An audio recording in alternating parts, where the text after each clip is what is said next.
Olá, amigos do Esporte em Debate. Estamos chegando para destacarmos o esporte em dimensão maior na sua televisão. A partir de agora, vamos destacar o que de mais importante aconteceu em diversas modalidades do esporte na tela da TV Assembleia, canal 51.2. Olha, a partir de agora você vem com a gente que a gente vai destacar o mundo do esporte maranhense aqui na TV Assembleia. E no programa de hoje, você vai ver. Brasil acaba com jejum de 8 anos e é pentacampeão mundial de futebol de areia. Mais um capítulo da novela jurídica que paralisou o Campeonato Maranhense de Futebol. Você vai ver ainda uma matéria especial sobre o ginásio Rubem Goulart, maior palco da ginástica artística maranhense. E mais, a importância histórica do ginásio Costa Rodrigues para o desporto maranhense em um bate-papo com o presidente da Federação Maranhense de Basquete, Herbert Guzmão, o Betinho. Gente, tudo isso e muito mais na edição de hoje do Esporte em Debate, que já está no ar. E para começarmos o Esporte em Debate de hoje, olha, uma grande notícia. O beach soccer brasileiro voltou a ter a hegemonia desta modalidade no mundo. A seleção brasileira de beach soccer conquistou no final de semana o pentacampeonato mundial de futebol de areia. E você sabe quem esteve em quadra ajudando a seleção brasileira? O maranhense Datinha. A 35ª vitória consecutiva da seleção brasileira de futebol de areia teve um gostinho especial neste domingo. Depois de 8 anos, a equipe verde e amarela superou o Tahiti por 6-0 na final disputada em Nassau, Bahamas, e conquistou o pentacampeonato mundial. Mauricinho e Daniel marcaram 2 gols. Datinho, o maranhense de Tutóia, e Catarino também balançaram as redes uma vez cada. Apesar de ser campeão invicto, o Brasil teve o MVP da competição. Bronze após vencer a Itália por 5-3 neste domingo, o Irã contou com o melhor jogador do torneio, Ahmad Zadaeh. O Brasil ficou com o segundo melhor jogador, Mauricinho. E sabe quem foi o terceiro? O maranhense do Sampaio Corrêa Futebol Clube, Datinha, que brilhou intensamente na disputa do Campeonato Mundial.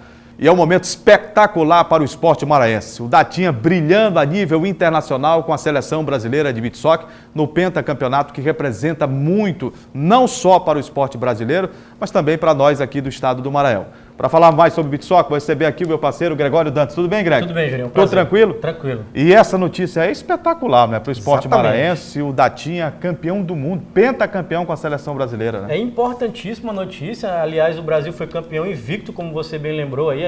Nós mostramos algumas imagens dessa conquista e um título que, como você também destacou na sua chamada, 8 anos o Brasil não conseguia esse feito, né? Um jejum e tanto, né? É que, aliás, o país precursor, né, dessa modalidade de futebol de areia. Mas que perdeu a hegemonia, né? Perdeu a hegemonia e agora está tentando voltar, né? Vale lembrar que o Brasil jogou 6 partidas durante a competição que foi disputada nas Bahamas, né? Ganhou todos os jogos, campeão invicto o Brasil, ganhou na primeira fase do Tahiti, ganhou da Polônia, ganhou do Japão, aí nas quartas de final pegou a equipe de Portugal, mais uma vitória, na semifinal a Itália, na final novamente o Tahiti, essa goleada 6-0, o Datinha foi escolhido o terceiro melhor jogador do Campeonato Mundial. Do mundo, né? Do mundo, né? É um feito assim que aqui no Maranhão não é muito bem lembrado, né? Muito bem representado isso aqui, a gente não dá o tamanho, dá o valor, a importância que dá a esse feito dele de ser o terceiro melhor jogador do mundo, né? E acho que a gente deveria fazer isso mais. Quando o Datinha voltasse, desembarcasse em São Luís, deveria ser recepcionado como os grandes campeões são isso. E a torcida maranhense fazendo uma festa, até porque é muito merecido, né? Não é todo dia que você tem um atleta da sua cidade, do seu estado, campeão mundial, né? Exatamente, e um atleta que ainda teve uma dificuldade maior por ter vindo de uma cidade do interior, né? Que aqui no Maranhão é mais complicado ainda, não veio daqui de São Luís, como outros exemplos como a Isiane, que surgiu aqui dentro da ilha de São Luís. Então, o Datinha está de parabéns, a seleção está de parabéns, e o futebol de areia voltou à sua origem, né? Voltou a ficar, o título voltou ao Brasil. E agora vamos falar de praças esportivas. A ginástica artística do Maranhão vai voltar para a sua casa. O ginásio Rubem Goulart está sendo reformado e, olha, a passos largos caminha para ser devolvida à comunidade esportiva, principalmente aos amantes da ginástica. A reportagem do Esporte em Debate foi conferir de perto, inclusive ouviu um dos grandes precursores dessa modalidade, entusiasta, e continua mesmo com a idade já avançada, acompanhando de perto e com muita alegria essa possibilidade que já é real da volta do ginásio Rubem Goulart. Este é o homem que trouxe a ginástica artística para o Maranhão e que lutou pela construção do ginásio Rubem Goulart. O professor Dimas, como é conhecido no esporte, tem 88 anos e há mais de 40 é o grande incentivador da modalidade no estado. Foi com ele, na década de 70, que surgiu o grande espaço para o treino de atletas de escolas públicas e privadas. Ele lembra que antes do ginásio, tudo era feito no improviso, de forma artesanal. Olha, a principal coisa foi um reconhecimento das autoridades do MEC que o maranhense tinha vocação para a ginástica olímpica, porque todo ano a gente se apresentava com treinamento com materiais artesanais e o Maranhão se destacava. Chegou ao ponto que as autoridades do MEC mandaram construir um ginásio no Maranhão para dar oportunidade para o maranhense. E isso aconteceu e o Maranhão cresceu cada vez mais na ginástica olímpica. Agora o que o mestre da ginástica maranhense mais quer é ver o ginásio voltar a funcionar, transformando crianças e adolescentes em grandes atletas. Era assim até 2006, quando o local foi fechado. De lá para cá, quase 11 anos, ficou abandonado e os equipamentos foram praticamente destruídos com a ação do tempo. Segundo a presidente da Federação Maranhense de Ginástica, com o ginásio fechado, muitas portas também se fecharam a quem tinha talento para o esporte. Sem um local de treinos, foi impossível preparar estudantes, especialmente os de escolas públicas, para as grandes competições. Foi aí que o Maranhão acabou perdendo espaço nas disputas nacionais. O ginásio parou em 2006, daí os profissionais tiveram que parar de ministrar suas aulas, os atletas pararam de treinar, né? Deixaram de se identificar, né? Detectar talentos, então foi uma perda imensa, imensa para a ginástica do Maranhão. Mas a esperança está de volta. O ginásio Rubem Goulart passa por uma reforma com a entrega prevista ainda para o primeiro semestre deste ano, por meio de ação da Secretaria Estadual de Esportes e depois de um apelo feito pelo professor Dimas ao governo do estado em uma cerimônia na Assembleia Legislativa, quando foi homenageado. Eu fiz um pedido muito forte para o governador, para ele devolver esse ginásio. E ele está devolvendo. No dia da inauguração, eu quero dar um abraço nele. É emocionante? É, muito. Talvez a minha idade faça com que eu fique um pouco emotivo. Não, é por tudo que o senhor viveu, né? Exatamente, é verdade. E depois de um bate-papo, eu estou agora com os dois aqui no ginásio, onde o sonho está quase sendo realizado. Então, professor Dimas, depois de 11 anos de espera, o ginásio está quase pronto. Qual é a emoção de voltar aqui a este local? A emoção é muito grande. É a segunda grande emoção, porque a primeira foi quando eu recebi, uns 40 anos atrás. Esse ginásio veio para cá, praticamente em reconhecimento um trabalho que nós fazíamos aqui. Eu tive mais de 10 anos de tristeza, de decepção, enquanto esse ginásio estava fechado. Mas agora é só alegria, né? E agora eu realmente voltei a sorrir. Meu coração agradece. E a presidente da federação, qual é a expectativa agora com o ginásio quase pronto? Pronto para receber novamente os equipamentos e os atletas? Com certeza, agora o ginásio vai estar, né, de fato, em condições de receber um projeto de inclusão social e darmos início ao tão esperado sonho do projeto Caixa ser inaugurado. Então são duas vitórias, né? A inauguração do ginásio e colocar o projeto Caixa em andamento, né? Dar início às atividades. E ver a alegria do pioneiro da ginástica, para mim, não tem preço, né? Então estamos muito felizes. A Federação de Ginástica está muito feliz com o apoio do governo do estado, do governador Flávio Dino e do nosso querido secretário Márcio Jardim e o secretário de Obras adjunto João José Azevedo. Muito obrigada a todos. Em 2011, com o ginásio já fechado, a Federação Maranhense conquistou um Centro de Excelência Jovem Promessa, projeto da Caixa Econômica em parceria com a Confederação Nacional, que possibilita a descoberta de novos talentos para a ginástica. É um projeto de inclusão social com foco na descoberta de talento, certo? Ele é um projeto da Confederação Brasileira de Ginástica em parceria com a Caixa Econômica Federal. Daí nós vamos abrir para a comunidade, pode ser crianças do estado, do município ou da rede particular, que tem a idade de 5 a 9 anos, tá? Eles têm direito à roupinha, né? Nós já estamos com todos os aparelhos aqui, mas a gente quer informar que a federação não vai ficar só até os 5 a 9 anos de idade. A gente vai ter projetos também que vai contemplar uma faixa etária maior. A ideia é que com a reinauguração o ginásio volte a atender estudantes de escolas particulares e públicas e também incentive a descoberta de novos talentos por meio de projetos sociais e, com tudo isso, volte a impulsionar a ginástica artística no estado. E é tudo que esta dupla mais quer: ver o esporte novamente transformando vidas e sonhos em realidade.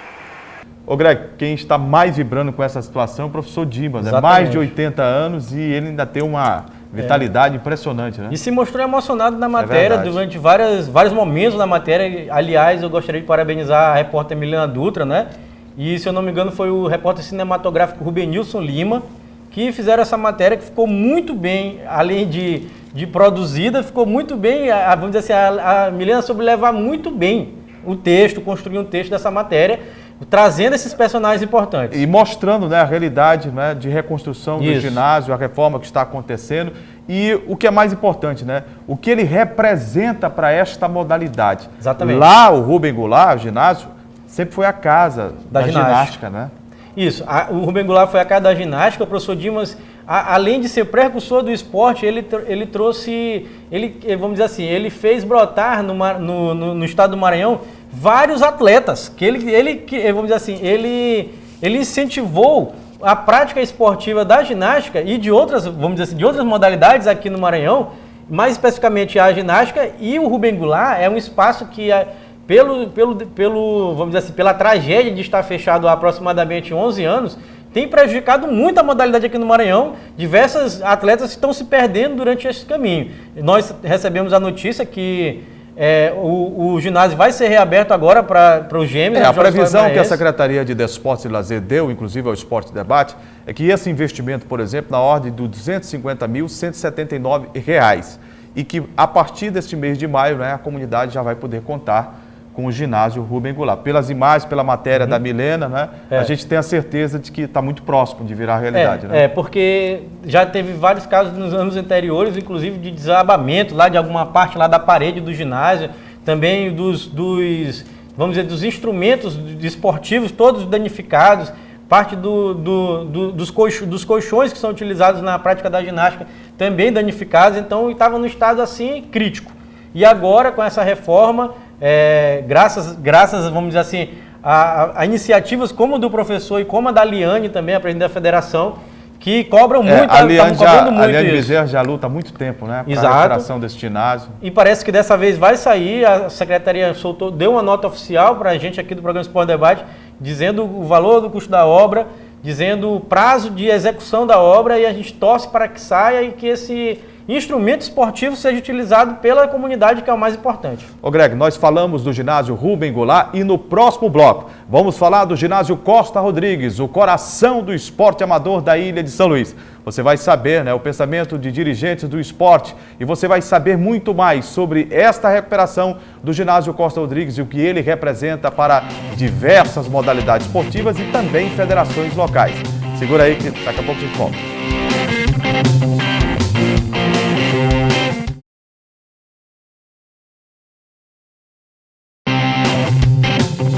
Estamos de volta com o Esporte Debate para falarmos do ginásio Costa Rodrigues, que encontra fechado. O esporte amador de São Luís, a história dele se confunde à história do ginásio Costa Rodrigues. A repórter Ticiane Chuvas, ao lado do repórter Heraldo, estiveram nessa praça esportiva e foram acompanhados por um presidente de federação amadora, que falou dos momentos que viveu como atleta e como dirigente e o que espera ter de volta nos próximos meses para o esporte de São Luís.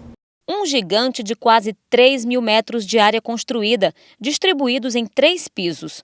Localizado no centro de São Luís, um ponto estratégico, o ginásio Costa Rodrigues é símbolo do esporte no Maranhão. Mas os anos em que permaneceu fechado deixou grandes prejuízos. O ginásio Costa Rodrigues foi entregue à população em 1966. Passou por uma reforma demorada e foi reinaugurado em 2014, mas não demorou muito para ser novamente desativado. Hoje, o gigante está assim, vazio, fechado e sem nenhum proveito para o esporte maranhense. O presidente da Federação Maranhense de Basquete, conhecido por Betinho, conta que por muitos anos o local foi sede de diversas e importantes federações, como futsal, handebol, voleibol e basquete. As instituições ficaram órfãs, os desportistas e o público amante do esporte também. Uma tristeza, tendo em vista a gente ter vivido uma história muito longa, né? Como atleta, como professor, como treinador de várias escolas e ter participado de muitos jogos, de campeonatos brasileiros aqui, onde tivemos a oportunidade de ser campeão, por mais de 5 vezes brasileiros aqui jogando com outros estados, em participação em jogos escolares maranhense. Então, assim, para a gente é uma tristeza muito grande e estamos vivendo uma eterna expectativa da reabertura do Costa Rodrigues. É que a estrutura é completa e abriga alojamento, quadra esportiva, memorial, uma arquibancada para 1.000 espectadores, salas para as associações esportivas, auditório e rampas de acesso. O ginásio marcou a vida de atletas de várias gerações. O próprio Betinho chegou a jogar durante 3 anos como atleta e atuou quase 30 anos como técnico. Do lado de fora do complexo, observa com saudade e lamenta nunca ter utilizado o espaço depois de reformado, o que aumenta a expectativa de voltar a usufruir do local, que já foi considerado a casa do esporte amador e dos jogos estudantis maranhenses. As gerações anteriores, muitas gerações, tiveram a oportunidade de jogar, de ter muitos momentos felizes aqui jogando o handebol, o voleibol, o futsal. Mas o basquete, devido às limitações da quadra, ele se adequou mais ao ginásio. Tá? O futsal e o handebol teve uma época que foi mais praticado. As duas modalidades foram mais praticadas no ginásio Castelinho e o basquete ficou aqui com o voleibol. E por muito tempo nós ficamos aqui com muito espaço, muitos dias na semana, na realização de vários campeonatos. O que se espera é que este ano o gigante seja acordado para sediar os Jogos Estudantis Maranhenses que começam no mês de agosto. O secretário de esporte poderia entregar, a vontade dele era entregar, mas eu não sei como está essa questão de liberação de verba e efetivação das reformas que estão precisando acontecer para que no GEMES, que já está bem aí há menos de 3 meses, ele venha acontecer algumas modalidades esportivas. Para nós que somos do basquete e do esporte, será um presente muito grande. Pois é, isso né? Vamos ficar felizes e vamos tentar dar continuidade a todos os campeonatos. Agora eu, estando como presidente da Federação Maranhense de Basquete, realizar muitos campeonatos, jogos, até campeonatos brasileiros aqui no Costa Rodrigues. É sempre um momento de muita reflexão quando se fala do ginásio Costa Rodrigues. Sim. Porque você foi atleta, eu fui atleta, e esse estádio ele está ligado intrinsecamente à história do esporte amador dessa cidade. É um ginásio central, é um ginásio onde pulsa bastante o coração daqueles que são amantes do esporte amador dessa terra. Verdade. Ali, as federações funcionaram durante anos e anos as suas sedes. Vôlei, futsal, basquete, handebol, ciclismo, já funcionou lá também. E eu, particularmente, como atleta e como jornalista, narrei diversas decisões, inclusive nacionais, nesse ginásio de Costa Rodrigues, que é um ginásio central e que ali, não é? A rivalidade, ela aflora com maior naturalidade entre as equipes, inclusive entre os colégios, né? Na verdade, Juliano, o Betinho, presidente da Federação de Basquete, conversou com a repórter Ticiane, ele falou justamente dessa memória memória emocional que o ginásio Costa Rodrigues traz para os desportistas maranhenses como um todo, né? Nós temos ali, como você bem disse, ele é bem localizado ali no centro de São Luís, próximo de... Antigamente havia até mais, uma maior concentração de colégios, né? Tanto particulares quanto públicos ali. Mas você sai do ônibus também, né? Vai Exato. Poucos metros você na está... porta do estádio, na porta do ginásio, na porta do ginásio. E ele tinha esse valor simbólico. Ano passado, ele completou 50 anos, o ginásio, inaugurado em 1966. Ano passado, completou 50 anos. Desses 50 anos, nós temos esse período assim triste, que a gente tem que falar, desse tempo paralisado que ficou lá. O ginásio fechado, sem que os esportistas... que faz muita falta, né? Que fez muita falta, que os esportistas pudessem praticar o esporte, e fez um prejuízo danado para as escolas maranhenses, para os gêmeos e para os jogos escolares ludovicenses também.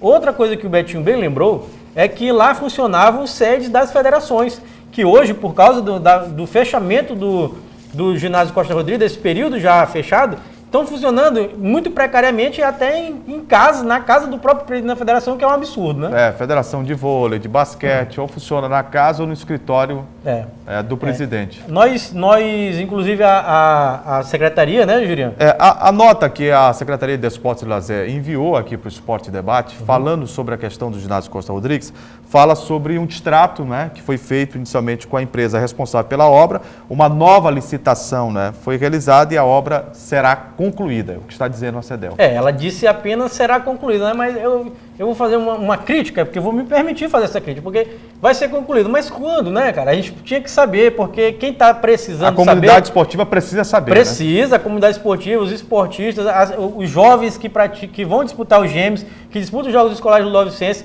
o esporte amador, porque tem as competições amadoras de bairro, que são disputadas também, e não tem... E a possibilidade de trazer competições nacionais para cá, não é? Seria o outro palco, né? Porque lá é uma estrutura gigantesca, uma estrutura de mais de 1.000 lugares, né? Espaço para mais de 1.000 lugares, 3 pisos, um ginásio que, aparentemente, pelo lado de fora, está em boas condições. Mas... você, quando passa ali pelo ginásio Costa Rodrigues, a impressão que você tem é, poxa, por que não está funcionando? Por que não está aberto? Porque do lado de fora, né, a gente vê...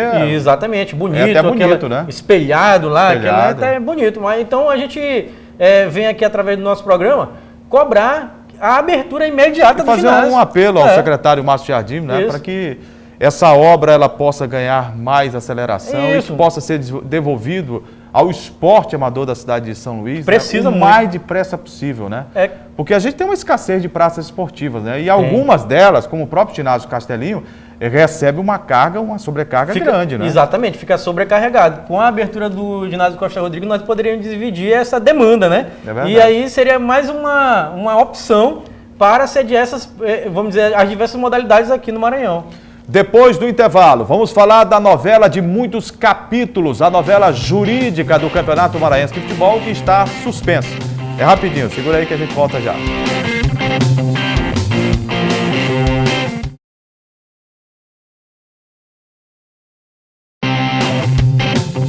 Quando a gente fala de esporte, a gente fala com alegria, mas ultimamente não dá para falar com alegria do futebol maranhense. Muitos anos se passaram de uma administração que foi nefasta, obscura e que levou o futebol do estado do Maranhão à bancarrota. A administração Alberto Ferreira. Mas ao que parece, os dirigentes atuais sentiram saudade daquilo que acontecia de tão ruim com o nosso futebol.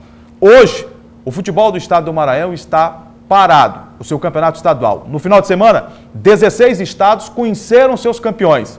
Aqui no Maranhão, ninguém sabe ao certo quando vamos saber quem será o campeão maranhense da presente temporada. O Tribunal de Justiça Desportiva do Estado do Maranhão julgou finalmente o processo em que envolvia Moto, Sampaio Corrêa e a Federação Maranhense de Futebol. O Moto entrou com um mandato de garantia, buscando a inversão de uma vantagem que foi dada ao Sampaio por uma interpretação que foi feita pela Federação Maranhense de Futebol. Os auditores do TJD do Maranhão decidiram por dar a vantagem ao Moto. Retiraram o Sampaio da disputa da decisão do segundo turno. Recolocaram o Motoclube de São Luís. E o repórter Ronald II acompanhou toda esta movimentação na sede do Tribunal de Justiça Desportiva e traz agora os detalhes do julgamento que aconteceu aqui no estado do Maranhão. Duplo julgamento. O Tribunal de Justiça Desportiva se reuniu no Palácio dos Esportes para julgar 2 casos. O primeiro envolvendo Imperatriz e Cordino. A equipe de Imperatriz pedia a anulação da final do primeiro turno, alegando inaptidão da arbitragem. Por unanimidade, o júri decidiu não acatar o pedido. Não tenha dúvida, as provas estão aí, os jogos aí estão para todo mundo assistir. Então, sério que não houve nulidade dos jogos, que não houve falta, que não houve isso, que foi legal. Tá aí a fita para quem quiser olhar. Eu distribuí aqui cópia para todos os juízes, cada um recebeu uma cópia com a fita. Agora o segundo julgamento, esse de longe o mais polêmico. Dessa vez os envolvidos são Motoclube, Federação Maranhense de Futebol e a equipe do Sampaio Corrêa. Os advogados do Moto, através de um pedido de liminar, queriam a vantagem do empate na partida da semifinal do segundo turno do Maranhense, que já havia sido homologada pela federação. Os interesses do Moto saíram na frente quando o relator, após a apreciação, oficializou seu voto em favor do pedido de liminar. Passado quase 2 anos da proposta inicial, não poderia prever que o artigo 11 do regulamento seria questionado. Entende que o referido artigo tem leitura fácil, de clareza solar, pois gabarita aos times de melhor campanha, independente do grupo que figurariam, a vantagem de empate na partida semifinal. A maioria dos auditores acompanhou o voto do relator. Por 5-3, o pedido de liminar foi acatado. Como a gente sabe, o direito, é claro, a gente só foi buscar aquilo que é do direito do motoclube. Desde o começo a gente frisou que o Moto era o finalista do campeonato e uma equivocada portaria invertendo os valores que nós tínhamos direito, isso não era justo que acontecesse. Então o Moto foi atrás desse direito, graças a Deus o tribunal de forma isenta fez o seu julgamento e deu ao Moto o direito de estar na final e nós vamos disputar nesse final de semana, se Deus quiser. O voto do Ailib, que foi apresentado um documento pelo diretor jurídico do Sampaio, onde ele assina conjuntamente uma procuração com o mesmo advogado que assinou o mandado de garantia do Moto, né? Então, mas não era objeto desse julgamento. Não era o objeto desse julgamento. Mas seria no mínimo antiético. O que nós vimos aqui foi isso. Não tenho dúvida nenhuma que ele não só antecipou o voto dele, como também sugestionou os outros a votarem com ele. 5-3, a vitória foi do Moto, no Tribunal de Justiça Desportiva. E aí a federação recoloca o Moto no campeonato por determinação da Justiça. E aí vamos para outros rounds em relação aos tribunais de justiça desportiva, agora Maranhão e Rio de Janeiro. Já tivemos alguns rounds desses aí, né, Julinho? É verdade. E como o presidente Sérgio Frota acabou a matéria com a sonora dele dizendo para o repórter Rony II que iria recorrer ao STJD e já recorreu, né, Julinho? Já recorreu, o Superior Tribunal de Justiça Desportiva decidiu pela suspensão do Campeonato Maranhense até que o pleno do tribunal possa se reunir e julgar o mérito da questão. Enquanto isso, o campeonato está paralisado. Está morto. O campeonato está mortinho da Silva. Tivemos, como você bem lembrou, 16 campeões estaduais agora neste final de semana, entre sexta, sábado e domingo, que algumas decisões foram no sábado, né? Aqui no Maranhão não temos a mínima previsão de quando poderemos ter um jogo que ainda vale o segundo jogo do segundo turno. Porque a partir de agora, para o telespectador entender melhor, não cabe à federação, não cabe ao Tribunal de Justiça Desportiva do Maranhão, não cabe a Sampaio, não cabe a Moto dizerem quando vão jogar. Não. A determinação vem de cima para baixo agora, do Superior Tribunal de Justiça Desportiva, que é a maior corte da justiça desportiva envolvendo o futebol brasileiro. Exatamente. Eles vão se reunir e o pleno vai julgar. Agora, não tem prazo certo ainda, não está na pauta. Nesta terça-feira, por exemplo, tem um julgamento, mas não sabe se este julgamento do futebol do Maranhão entrará em pauta. Se não entrar em pauta nesta terça-feira, dificilmente essa semana ocorrerá. Exatamente. É mais provável que na semana que vem possa-se ter uma definição. Aí tem uma outra situação. Juraci e Gregório, o torcedor poderia perguntar agora. Mas o STJD resolve lá, decide e aqui cumpre. Tem que cumprir. Obrigado. Mas já se fala, inclusive, na possibilidade, e aí as coisas vão ficar pior se acontecerem assim, de buscar a justiça comum. Juninho. Embora saibamos que a FIFA não permita nenhum clube, nenhuma federação, nenhum dirigente esportivo recorrer à justiça comum. O que a gente sabe é o seguinte, a FIFA proíbe que os clubes recorram à justiça comum para não ficar aquele processo judicializado de durar 200 anos, porque a justiça comum tem muita coisa para julgar, menos lógico do que a justiça esportiva. Então não vai acabar nunca. A FIFA até diz o seguinte, que o clube que recorrer pode ter sanções severas, muito severas, de até perder o direito de jogar. Isso é gravíssimo. Então eu acho que, assim, que na hora que tiver uma decisão do STJD, deve ter, que é a última instância do Tribunal Esportivo Brasileiro, acabou. O máximo que o cara pode fazer é recorrer à FIFA, né? Não pode recorrer à FIFA lá em Zurique, lá na Suíça e tal, para ver lá o que eles podem dizer, os velhinhos lá da FIFA. Mas não recorra à justiça comum, senão acabou o campeonato, desmoraliza tudo de vez, vai acontecer uma tragédia, o campeonato já está bagunçado, já foi bagunçado por culpa da Federação Maranhense de Futebol, que fez esse regulamento. A incompetência é da Federação Maranhense de Futebol, que não teve sequer a condição de fazer um regulamento que pudesse ser melhor compreendido, que não tivesse erros abruptos, erros até infantis, né? A federação não mudou o regulamento. Mudou porque ano passado nós tivemos uma semifinal com 2 jogos, e este ano um jogo apenas. Então está claro que houve mudança. Lógico que teve mudança. Isso é um argumento que não cabe. Quando diz, mas ano passado teve um entendimento, outro não. Ano passado era outra história. Ano passado, como você bem lembrou, eram 2 jogos nas semifinais de turno e esse ano foi só um jogo. E um jogo que acabou 2-2, que causou esse celeuma todo aqui. Esse problema todo está acontecendo por causa desse jogo que acabou 2-2. Eu vou dividir a responsabilidade de todos esses problemas, não apenas com a Federação Maranhense de Futebol, mas também com os clubes. Porque os clubes... Eles têm responsabilidade compartilhada. Tiveram tempo de estudar o regulamento, de ler o regulamento, e todos os clubes assinaram, sem ressalva, esse regulamento que está aí. E se tivessem lido realmente o regulamento, qualquer um deles que tivesse minimamente inteligência, eu acho que eles têm, não é? Às vezes não a utilizam, mas eles poderiam ver qual era o problema ali mesmo, porque, olha, desde outubro do ano passado, se eu não estou enganado, a federação reuniu com os clubes. Reuniu, primeiras reuniões. Bastava ler o regulamento proposto. Mas era o regulamento do ano passado. Sim, mas você tem que ler, porque ele foi aprovado, ele foi assinado. Exato. E qualquer um poderia dizer, isso aqui está errado, vamos corrigir isso aqui para que não haja dupla interpretação, para que não haja um entendimento fora da legislação esportiva ou daquilo que quer o campeonato, que prega a federação. Nada disso foi feito. Não, nada disso foi feito. E o mais triste é que o campeonato, assim, na prática, está paralisado.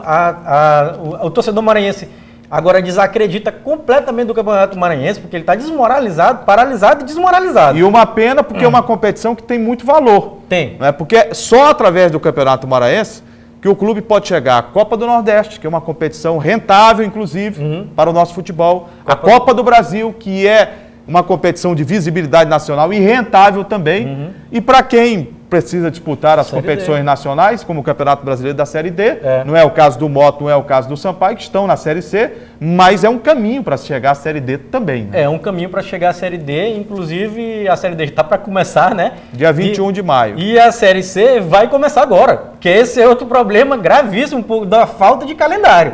Porque quando a CBF marcou o jogo Moto e Sampaio para sábado às 4 horas da tarde no Castelão, agora dia 13, Julinho, não pode mudar. E a Federação Maranhense vai ter que encontrar algum jeito de botar as finais do Campeonato Maranhense. Vai colocar no meio de semana, exatamente, né? Na quarta-feira ou na quinta-feira, não tem outro jeito. Exatamente. E aí, se tiver uma viagem pelo meio do caminho, eles vão ter que atropelar calendário e vão ter que se sacrificar para poder jogar a competição nacional, que tem prioridade sobre a competição local, exatamente, né? Para depois jogar a decisão de segundo turno, ou Moto ou Sampaio. Exatamente. Com o Cordino, que não tem nada a ver com isso. E que está mais prejudicado. Para você ver o prejuízo de um campeonato mal administrado como esse Campeonato Maranhense. Pessimamente, eu diria. Olha, torcedor, inclusive, que poderia buscar o PROCON. Poderia. Para reclamar no órgão, né, de defesa de proteção ao consumidor, porque pagaram o ingresso. Torcedor do Cordino pagou 2 vezes ingresso, né? O primeiro não valeu. O segundo nem teve. Né? Você vê, o Moto foi para lá, gastou 10 mil. O Cordino veio para cá para uma quarta-feira, gastou 10 mil. O Sampaio jogou lá, gastou 10 mil reais. A imprensa, no final de semana, foi toda para a cidade de Barra do Corda. Foi. Quem paga essa conta? Quem paga a conta é onde o empregador, né? No caso, a empresa lá, porque lamentável, a Federação Maranhense não está nem aí, como já mostrou diversas vezes durante esse Campeonato Maranhense, pela completa falta de O que eu acho organização. engraçado é que nessas liminares, tanto aqui do TJD quanto lá no STJD, você já leu? Lá tem a nossa preocupação em relação à torcida, à imprensa, os jornalistas. Quem é que está preocupado com o torcedor aí e com a imprensa de se deslocar, sair de São Luís e ir para Barra do Corda? Não tem preocupação nenhuma. São 410 quilômetros, São Luís Barra do Corda. Foram várias comitivas de ônibus de torcedores, de nossos amigos da Crônica Esportiva Maranhense, que saíram daqui de São Luís e foram para lá e que gastaram dinheiro em vão. Gastaram dinheiro em vão, não vão ser ressarcidos disso, que a federação não vai pagar isso aí para ninguém. É verdade. Até porque ela, não vou nem dizer que ela não tem dinheiro, porque pode até ter, mas a gente não sabe onde é que vai parar. Mas isso aqui é outro assunto, eu não vou entrar nesse assunto aí. O assunto é o regulamento. O regulamento é esdrúxulo, foi mal escrito, foi mal redigido e a culpa não é só da federação. Como eu disse anteriormente, vou repetir, são de todos os clubes, que todos tiveram tempo de ler. E mesmo lendo o regulamento, que eu acho que eles leram, né? Porque tem que ler. Eles assinaram e não fizeram nenhuma ressalva. Então a culpa é de todo mundo, a culpa é de todo mundo. Vamos falar de coisa boa? Vamos falar de Série C do Campeonato Brasileiro. Sampaio Corrêa e Moto. Motoclube Sampaio Corrêa estrearão na terceira divisão do futebol nacional neste sábado, às 4 da tarde, no Estádio Castelão. Jogo aguardado, muita expectativa, é uma outra história, mas essa rivalidade toda aí vai para campo, né? No sábado, né? Essa rivalidade vai para campo, o mando de campo é do Motoclube, né? O jogo é Moto Sampaio, depois... E começa nesta terça-feira a venda de ingressos. Isso, começa nesta terça-feira a venda de ingressos, o Moto ainda não anunciou nenhuma, vamos dizer assim, reformulação de elenco. Só a comissão técnica, né? Que já mudou. O Leston Júnior veio, né? Para 38 anos de idade, com passagem... no futebol mineiro, passagem no futebol carioca, passagem por alguns clubes do futebol do Pará. Já está trabalhando no Moto. Já está trabalhando, semana, né? Veio com a comissão técnica completa, né? Até o Massinho, que era auxiliar técnico, inclusive na apresentação ele não apareceu, porque ao que parece o Leston vai trabalhar com todos aqueles que ele já conhece, né? E que já tem uma certa afinidade. Cada técnico tem seu método de trabalho. Tem uns que só vão para um clube se levar a comissão técnica inteira de confiança. Foi o Vanderlei Luxemburgo que lançou isso, né? Que lançou isso e tal. O Flávio Araújo também tinha essa prática aqui no Sampaio Corrêa, né? Trazia todo mundo junto com ele, né? Falando especificamente de Sampaio, porque o Moto não, como eu disse, não disse nenhuma... não anunciou nenhuma contratação, nenhuma mudança de elenco ainda. O Sampaio já dispensou alguns jogadores, Juliano. Dispensou o meia Daniel Barros e o meia Cleitinho, né?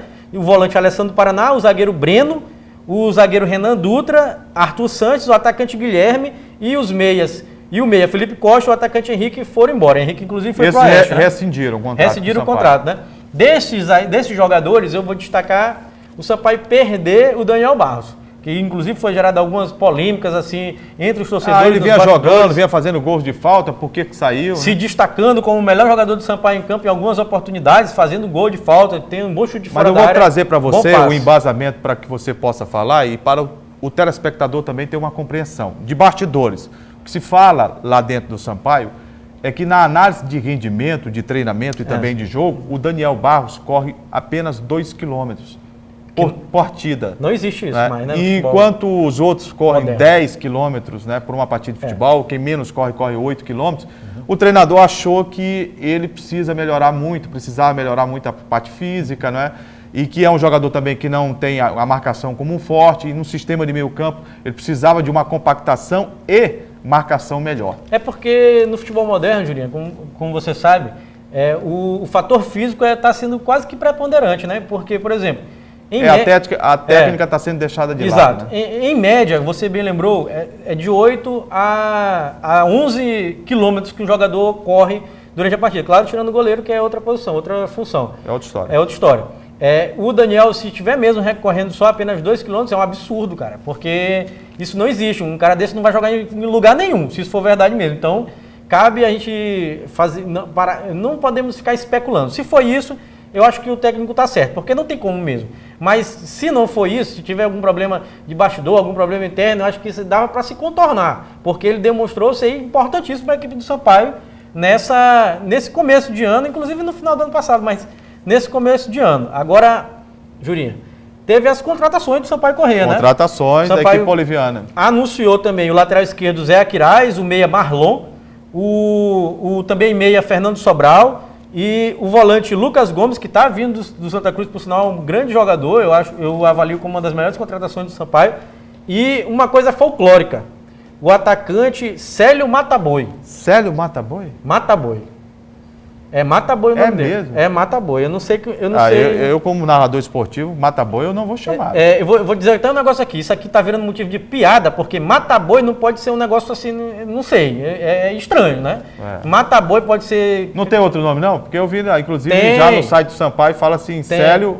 Holanda. Célio Holanda. É bem melhor. Porque ele pediu para ser chamado de Célio Holanda, porque Célio Mataboi.